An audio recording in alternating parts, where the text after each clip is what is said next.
Yan, magandang hapon sa ating lahat mga idol. Kawil lang namin ni Idol John galing mamana.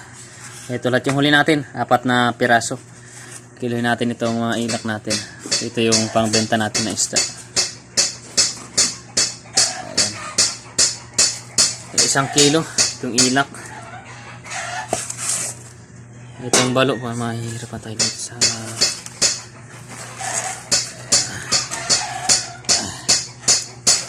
andun si kuya, maingay, si gumagawa ng sima pang night dive na pan.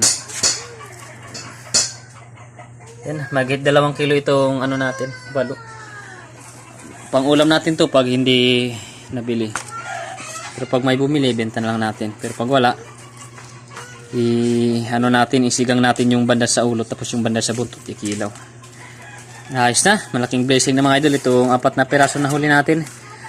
Sayang lang at hindi natin nahuli yung ibang isda nating napana. Tagal lang tayo mga idol sa susunod na update natin sa ating munting channel.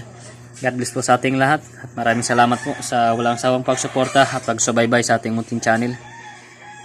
Bye bye.